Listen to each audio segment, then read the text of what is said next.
Olá, estamos começando mais um programa Análise Direta na programação do HIT Notícias, na Rede Internacional de TV. Nós estamos falando para o Brasil e mais 55 países. O nosso tema de hoje é o bullying. Bullying é uma palavra inglesa que significa algo parecido com agressão. Infelizmente é uma palavra que está na moda por causa dos inúmeros casos de perseguição e agressões que estão sendo detectados nas escolas e nos colégios hoje em dia e que estão levando muitos estudantes a viverem situações verdadeiramente aterradoras. Para falar sobre esse assunto, está aqui comigo a advogada doutora Ana Paula Mesquita. Tudo bem? Seja bem-vinda. Tudo bom, Patrícia? Muito obrigada pela presença. Eu que agradeço. O bullying, você acha que é uma coisa que aumentou de uns tempos para cá ou sempre houve, só que não era tão, não ficava tão em evidência? O bullying ele é um fenômeno sociológico de agressão, que pode ser uma agressão física, uma agressão moral, e na verdade ela sempre aconteceu nos colégios, até dentro das próprias famílias. Existem bullying entre irmãos também. E nesse formato é uma figura extremamente antiga.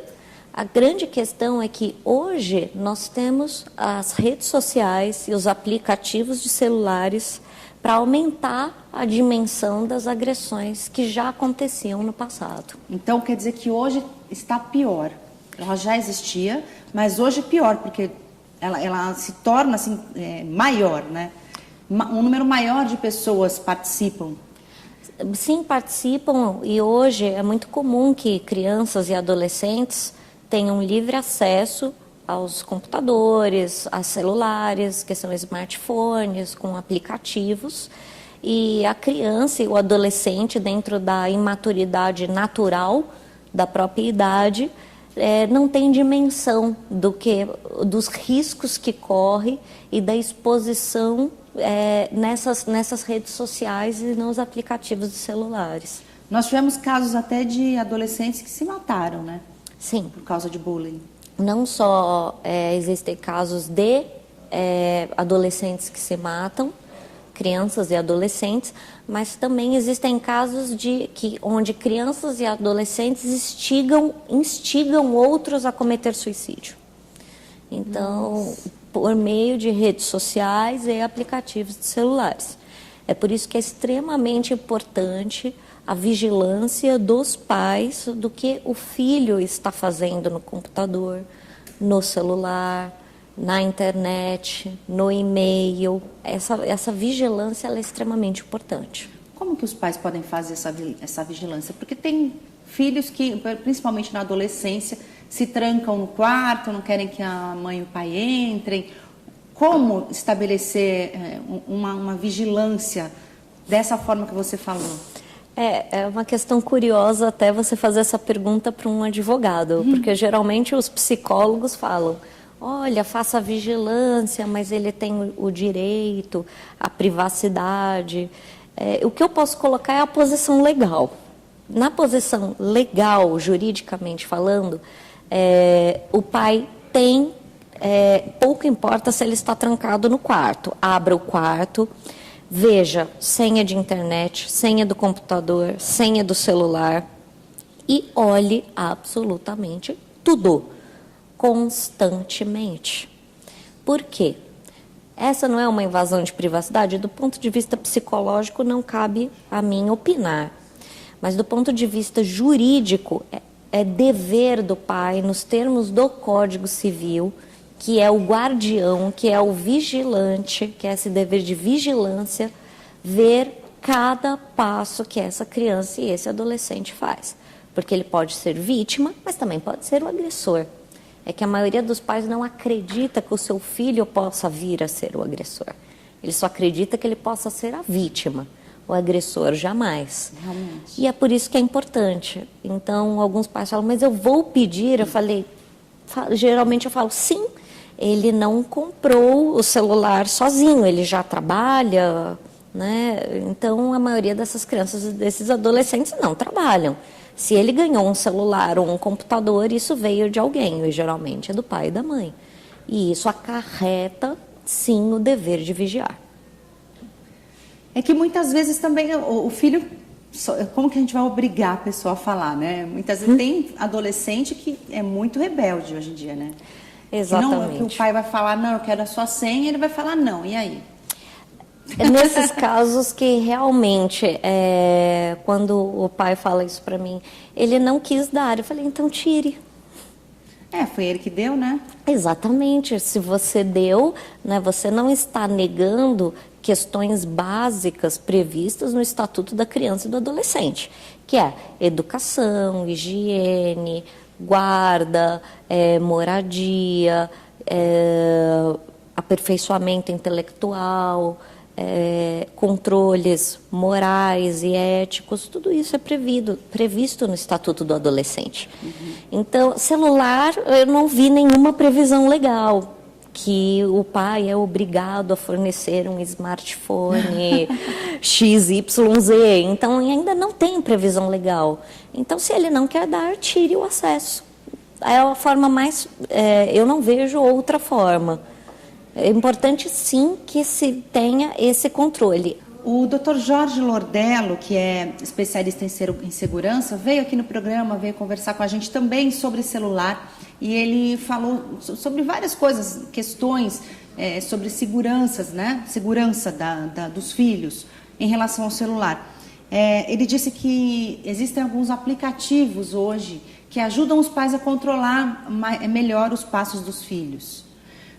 Tem um que tem um tipo de um GPS, o pai e a mãe podem ver o trajeto que o filho está fazendo, aonde ele está naquele momento. Tem um outro que eu vi também, uma reportagem na TV, que quando o adolescente não atende o telefonema da mãe, o telefone bloqueia. Eu queria saber a sua opinião sobre esse tipo de aplicativo, se é uma invasão da privacidade do filho, se é válido eles serem usados.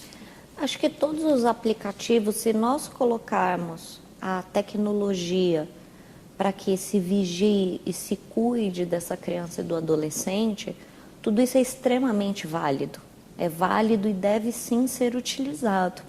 O importante é que os pais não tenham o receio de vigiar. Hoje se tem até um medo, né, de falar não para uma criança, não para um adolescente. E isso é absolutamente natural. O dizer não também é o dever do pai de criar e educar. Você não pode ter uma permissividade muito grande. E hoje o que nós vemos? Atos ilícitos, civis e criminais acontecendo por excesso de permissividade. Tudo pode, tudo não pode traumatizar, tudo vai afetar demais. Então, será que antigamente era assim? É uma questão a se levantar. Por que essa geração é uma geração de cristal? Por que ela tem que ficar dentro de uma bolha? Por que ela não pode sofrer uma negativa? Então, o legislador brasileiro entende que esta criança e este adolescente não têm condições de tomar decisões sozinhos. Se tivesse, ele teria capacidade civil para os atos da vida civil, e não o tem. Por conta disso, que a responsabilidade, sim, é dos pais de orientar, de dizer sim, e muitas vezes em dizer não também. Você acha que os pais hoje são mais receosos na hora de educar os filhos? Com certeza, com certeza. Por que isso acontece, na sua opinião? Eu acho que também é uma questão sociológica que se traz até por conta do trabalho. Muito se trabalha, hoje são muito poucas pessoas que você fala, está trabalhando muito? Não, quase nada, né? Não, a maioria das pessoas... inexistente isso. Exatamente, a maioria das pessoas você fala, trabalhando muito, nossa, que correria, que vida louca. E aí o que acontece? O pouco tempo que ele tem com a criança e com o adolescente, ele não quer dizer não e não quer se indispor. E aí começa, vai permitindo absolutamente tudo. E às vezes também esse pai e essa mãe estão muito cansados. E aí o tablet vira uma babá. Então, para a criança não ficar gritando no restaurante, você já dá para uma criança de 4 anos um tablet.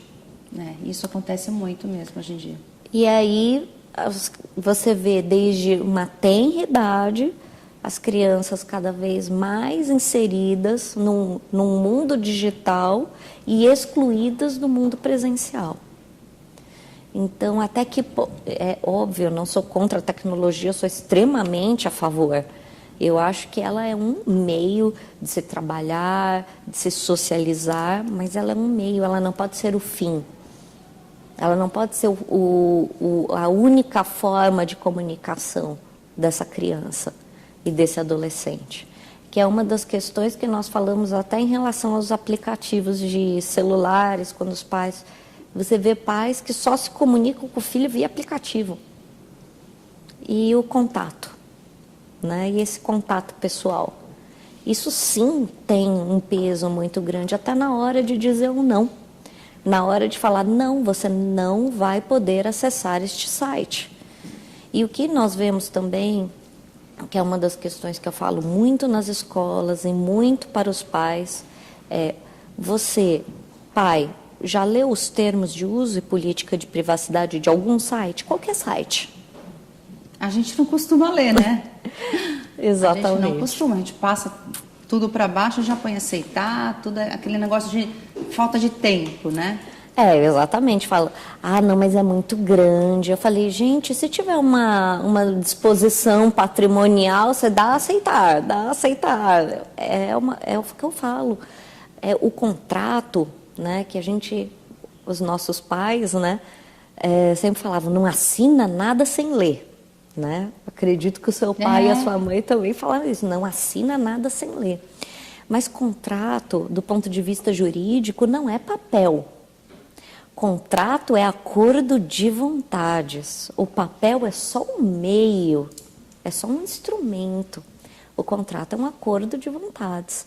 Então, se alguém foi lá, colocou um termo de uso, ou ainda alguma questão para utilização daquele site, ou ainda um termo de cessão de direitos, isso acontece muito quando a gente dá aqueles ok sem ler, cessão de direitos de imagem, de direitos de autor, e aí você foi lá e cedeu gratuitamente o direito de imagem.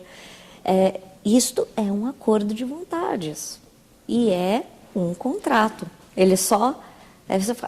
Você só não colocou a assinatura no papel e na caneta, que a nossa geração está acostumada com o contrato, precisa pegar o papel, a caneta, rubricar, e o contrato virtual é exatamente isso. Quando você faz as compras via internet, sim, é um contrato da qual você olhou o produto, viu o preço e esse produto vai ser entregue, você foi lá, colocou o seu cartão, é um contrato eletrônico, como se fosse um contrato no papel.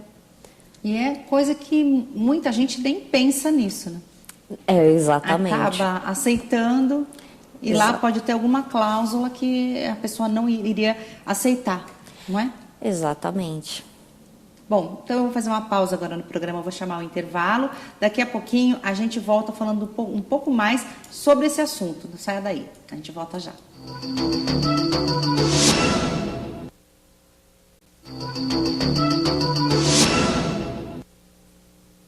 Estamos de volta com o programa Análise Direta. Hoje nós estamos falando sobre bullying. Estou conversando com a doutora Ana Paula de Mesquita, que é advogada.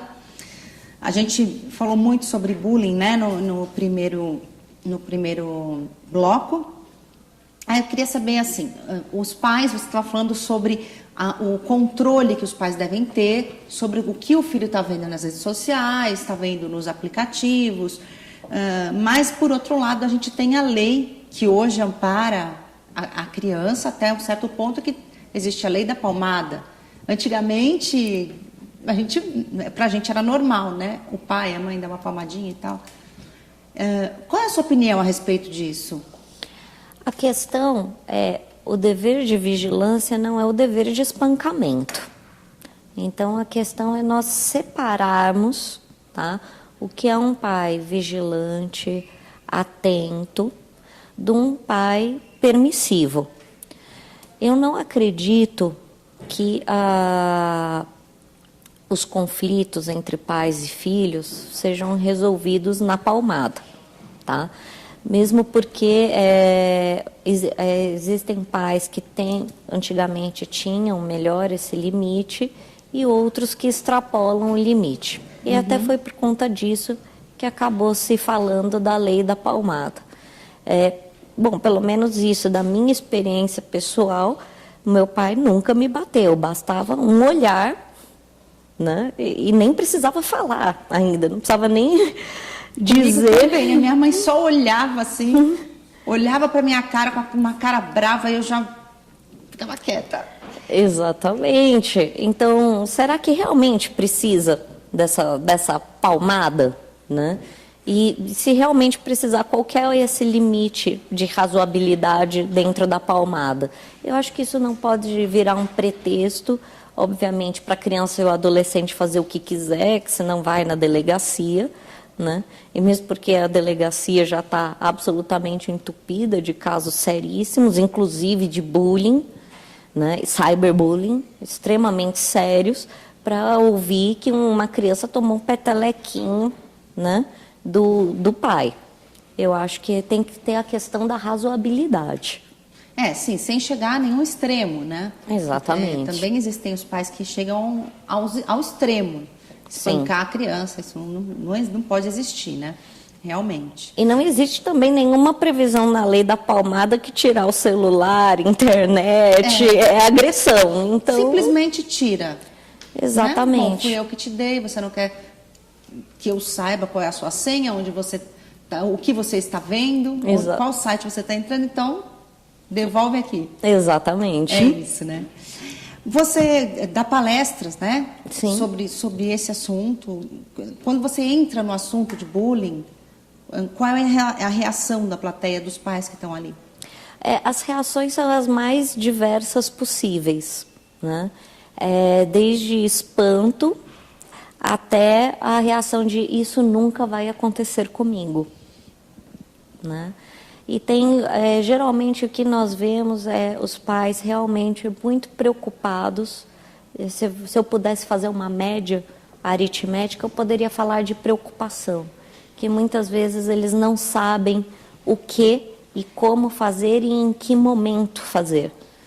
Então, o grande ponto, o grande enfoque é, primeiramente, diálogo, conversa, justamente para você até ter os sinais, né? Se a criança ou adolescente está sofrendo bullying ou cyberbullying, né? Você falou, eu estava pensando exatamente nessa pergunta. Quais são os sinais que a criança ou o adolescente costumam emitir para os pais? Tanto se ele está sofrendo bullying, quanto se ele é o agressor. Como que os pais podem perceber isso através dos sinais que o filho dá? No caso das vítimas, geralmente elas desenvolvem uma agressão, uma impaciência, uma fobia escolar, não quer mais ir para a escola, não quer isso se o bullying aconteceu na escola, ou no clube, ou em alguma aula extracurricular, ela não quer essa evasão escolar, chega a acontecer também, tá? Nas classes mais baixas, a criança e o adolescente simplesmente para de ir. E nas classes mais altas, você vê que o pai ainda obriga essa criança, esse adolescente aí, e ainda desenvolve quadros de depressão e até de tentativas de suicídio e de suicídio consumado, nos casos mais graves. Nossa. E no caso do agressor, você já vê essa agressividade natural, não só com pais ou com irmãos, mas principalmente uma produção escolar intelectual deficiente. E muitas vezes o agressor de hoje ele passa a ser a vítima de amanhã. Mesmo porque a vítima que ele agrediu, ela tem aquela intenção da vingança. Isso é muito alimentado dentro da criança e do adolescente. Ela marca quem é o agressor e num futuro, que pode ser curto, médio ou longo prazo, ela vai para querer se vingar. E isso acontece sempre? Ou pelo menos na maior parte dos casos? Na maior parte das vezes, nós estamos vendo que quando você chega no agressor e aí você começa a voltar na história, você vê que é um caso de vingança. Gente, é impressionante isso. Que tipo de vinganças que costumam acontecer? Ou de cunho de caráter físico, né? Que seria a lesão corporal, a agressão propriamente dita, ou de cunho moral, né? Se pega uma foto desse agressor, se distorce a foto, se publica em redes sociais, se coloca títulos, mensagens pejorativas, se faz menções a opções sexuais que ele tenha ou não tenha, que podem ser verdade ou não, mas a verdade é uma só, essa criança que sofreu quer causar sofrimento ao outro. Então, é muito importante quando você olha um caso ou de bullying ou de cyberbullying, você vê a história cronológica completa. Senão você não chega na verdade dos fatos. E quando você tem a história cronológica completa, até você se consegue fazer uma composição, aí é de cunho civil, tá? Quando você fala de indenização civil, e não se leva esse assunto para o Poder Judiciário. E para uma criança e para um adolescente, quanto mais longe ele estiver do Poder Judiciário, melhor. Porque, inevitavelmente, vai falar, o meu pai processou o seu pai, e aí a sala de aula fica rachada em dois, quem está torcendo para um, quem está torcendo para o outro. E aí uma coisa que era para ser a justiça, que era para ser o sinônimo da pacificação social, acaba virando um outro conflito dentro da sala de aula. E um outro pretexto para ter mais bullying ainda, né? Exatamente. E a gente falou sobre os pais, né? Na escola, como que os professores devem agir? Se eles perceberem que existe um caso desse na sala onde ele dá aula? Principalmente em relação aos professores, é importante que eles fiquem atentos se eles estão vendo isso online ou offline. Se a questão da agressão aconteceu, isso de forma presencial, é importante que imediatamente ele, na qualidade de educador, faça aquela, suponhamos que seja um flagrante, né? Faça aquela agressão parar imediatamente, reporte isso para a direção e principalmente acompanhe esse dia a dia desses alunos. Porque qualquer formato de omissão, quando você tem uma agressão dentro de um estabelecimento de ensino, é passível sim de indenização. Então, o professor não pode, e a escola também não pode ser omissa às declarações dos pais, né, que estão vendo esses sinais dos quais a gente conversou. Né? A escola tem um papel muito importante quando se fala da questão educacional. Eu não falo que a escola tem que vigiar o celular, o que o aluno está fazendo no fim de semana, não. Nada disso. O que eu acho é que a escola pode propiciar educação digital. Porque pouco importa qual será a profissão dessa criança, desse adolescente, qual é a probabilidade dele usar a internet. 100% em qualquer profissão. Qual é a probabilidade dele usar um smartphone? Cada ano que passa, muito maior. Cada ano são 3, 4 novidades, né, que a gente vê aí no mercado. Exatamente. A gente não faz curso de autoescola para dirigir um carro? Por que não colocar um pouquinho, não estou falando de descer Estatuto da Criança e do Adolescente, Código Civil, Código Penal, nada disso, um pouquinho de educação em direito digital. Uma aula de educação moral, moral né? e cívica, né? Educação moral e cívica, exatamente, né? Exatamente. Seria mais ou menos isso? Mais ou menos isso, explicando um pouquinho como é que funciona, explicando um pouquinho sobre direito de autor, direito de imagem. Será que você realmente pode usar a imagem de qualquer um da forma que você quiser, sem nenhuma consequência? Não pode, né? E tem consequências, eu queria que você me falasse quais são essas consequências. O que pode acontecer com a pessoa com o agressor que faz essas coisas pela internet, ou mesmo falando, né? Conversando com eu lembro quando, você também deve lembrar, da época que você estudava, o bullying sempre existiu mesmo. Né? Eu lembro dos colegas de classe que os meninos ficavam, né, tirando sarro de alguma menina, tinha uma menina gorda, aí os meninos praticavam bullying, né? Só que na época a gente não chamava isso de bullying. Chamava tirão sarro, né? Virou motivo de piada ou de chacota. É que hoje você não tem uma figura fixa, né? Então pouco importa. Se é gordo, se é alto, se é baixo, seu cabelo é preto, loiro, ruivo, azul, pouco importa. Hoje não tem mais isso, né? Basta que um não vá muito com a cara do outro e a questão começa com uma sementinha, né? Que é plantada geralmente por que é o que eu falo, tem os atos de ação e tem os atos de omissão. Principalmente quando você vê isso na internet.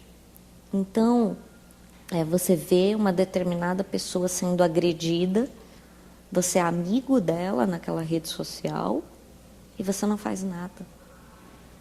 Então, qual que é a responsabilidade desse que não faz nada? Ou ainda aquele que coloca curtir? Né? O que será esse curtiu? Quer dizer, sim, eu gostei, parabéns. Então você teve a sua imagem violada, você teve a sua moral violada e ainda teve 30, 40, 400, 4.000 cliques falando gostei, curti. Isso é possível? É claro que não. Né? Isso sim é o bullying, é a agressão reiterada. E na rede social é muito mais fácil, porque você tem uma amplitude muito grande. E aí, nesse momento que você vê as pessoas curtindo absolutamente qualquer coisa. Né? Então, você é responsável, sim, porque pelo que você curte na rede social, pelas pessoas que você segue, né? Porque geralmente o papai e a mamãe sempre falavam, né? Antigamente, dize-me com quem andas, que eu te direi quem és. Que eu te direi quem és. Exatamente. Quem são os seus amigos virtuais vão te dizer exatamente. Né? Porque hoje o andar, esse caminhar, né? Ele acabou virando virtual também.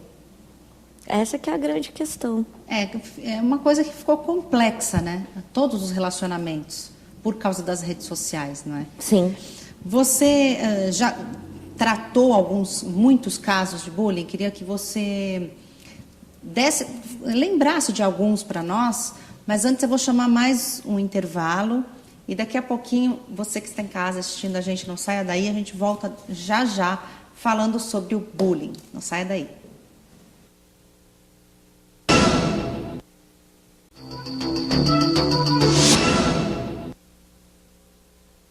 Estamos de volta com o programa Análise Direta. Estamos falando hoje sobre bullying com a doutora Ana Paula de Mesquita, que é advogada.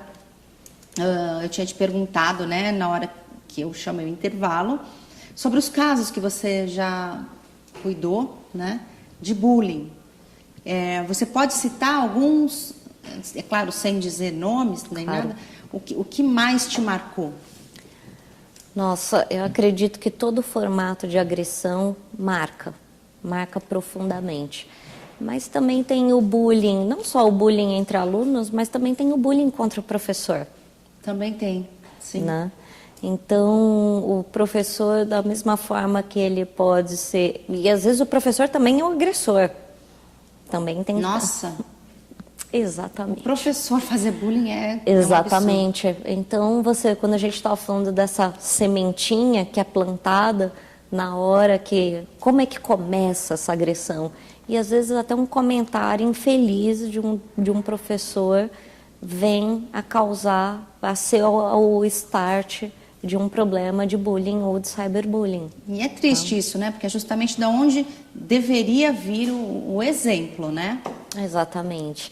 Então, infelizmente, a gente acabou vendo um desses casos, né? Do professor que fez um comentário extremamente infeliz numa rede social. Você pode dizer? Ele acabou falando que a aluna engordou nas férias.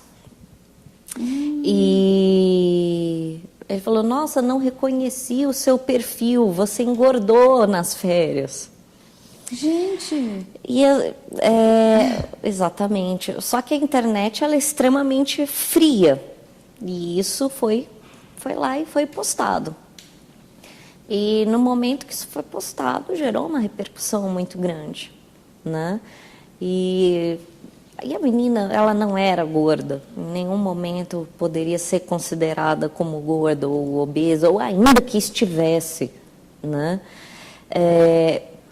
Isso gerou um problema seríssimo de autoestima e vários alunos praticando a chacota, adulteraram a imagem dela, inflaram a imagem dela muito mais do que era naturalmente. Sim. Isso gerou um constrangimento, a menina teve depressão, fez tratamento psiquiátrico, não queria mais ir na escola, teve que alterar de estabelecimento de ensino.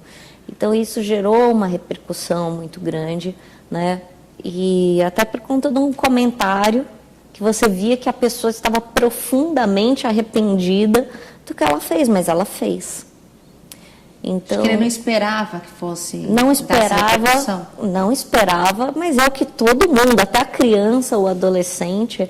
Por isso que a gente fala, se às vezes o adulto não está preparado para a era digital, você imagina a criança e o adolescente que não tem a maturidade e não tem completa, né? E não tem toda a informação que precisa ter para se proteger.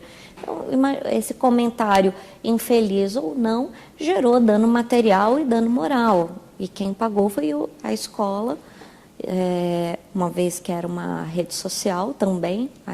Isso tudo aconteceu dentro de um ambiente digital fornecido por essa instituição de ensino e acabou gerando dano material, dano moral, e isso comprovado, né? Prova não faltou. E isso tudo foi disponibilizado. Pois é, que prova, né? Agora, como tudo é escrito nas redes sociais, não tem como a pessoa voltar atrás e dizer que não disse aquilo, né? Exatamente. Uma hora que foi para a internet, essa que é a grande questão. Uma hora que foi publicado, a repercussão ela é muito rápida e ela é imediata. Então não adianta falar, puxa, não era bem assim. Mas acho que todo mundo já cometeu esses equívocos, né? Mandar um e-mail que não era para mandar para aquela pessoa, você fala, puxa, não acredito, mandei o e-mail errado, né? Que fatalidade, mas como é que você faz? Você manda um e-mail para a pessoa, por favor, apague ou esqueça. Né? Aí parece que fica pior ainda consertar. E outra, né, também, às vezes o que é escrito é diferente daquilo que é dito, porque a gente não vê a entonação da pessoa, né? Exatamente. Quando eu estou conversando, eu posso falar uma coisa que não vai repercutir tão negativamente quanto na escrita. É exatamente isso. Às vezes eu posso estar só brincando e pela escrita a pessoa entende de uma outra forma, não é? Exatamente. Isso se vê muito em redes sociais, quando o professor se comunica com os alunos e, às vezes, os pais se comunicando com os filhos de outras pessoas. Às vezes, ele, pessoalmente, não seria isso que ele queria dizer, mas o que está documentado, está documentado. Então, pode até se levar isso para uma questão de pedofilia, quando, na verdade, não é. Mas você colocou daquele formato. E existem problemas quando a gente fala de casos de bullying. Bullying, às vezes, praticado, estou falando só dos casos mais inusitados, né? Mas às vezes o pai pratica bullying contra o filho do outro. Então, um caso, ocorreu uma briguinha numa sala de aula, os alunos foram lá, se estranharam, não teve nada físico, só se xingaram, pronto, acabou, né? Era para ter terminado ali. Estava tudo, o ponto já estava encerrado. Não, o pai pega a rede social, entra e começa a xingar o filho do outro na rede social, falando X, Y, Z, palavrões, e falando que vai pegar ele na saída da escola e ameaçando. Gente, mas nesse caso o pai é mais infantil ainda do que o próprio adolescente, né? Exatamente, e isso não é raro. Hoje tem muitos casos de crianças de 30 e 40 anos que acham que celular é brinquedo, né? Você pode ver, às vezes você pega um adulto com celular, parece que uma criança com pirulito, ninguém consegue tirar da mão dele, né?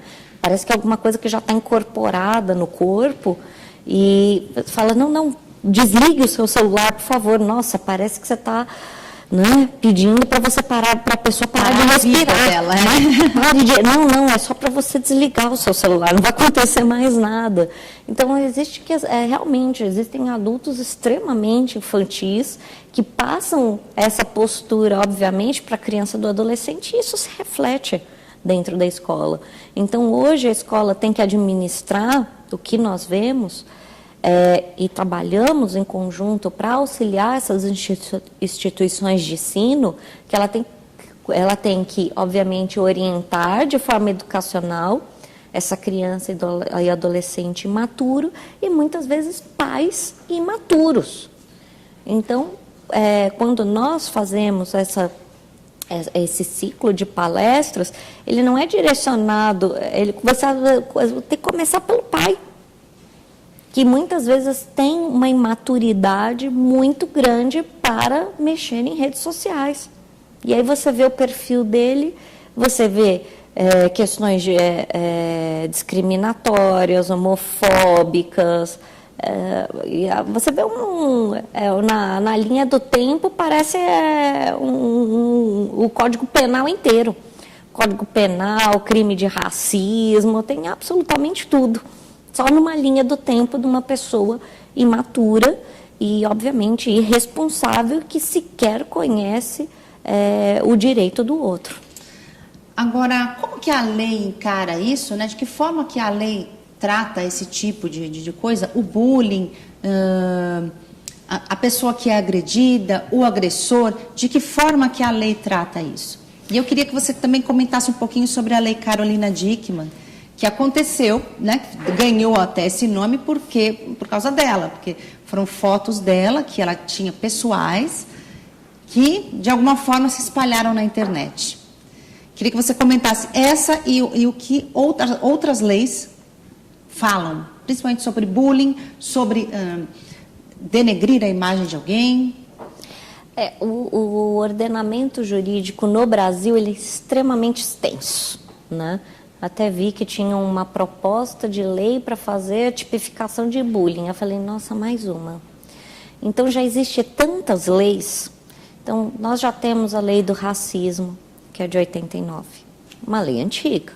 Nós já temos o Código Penal, que tem injúria, calúnia, difamação, a instigação do suicídio, que nós comentamos, lesão corporal, homicídio, em determinados casos de bullying.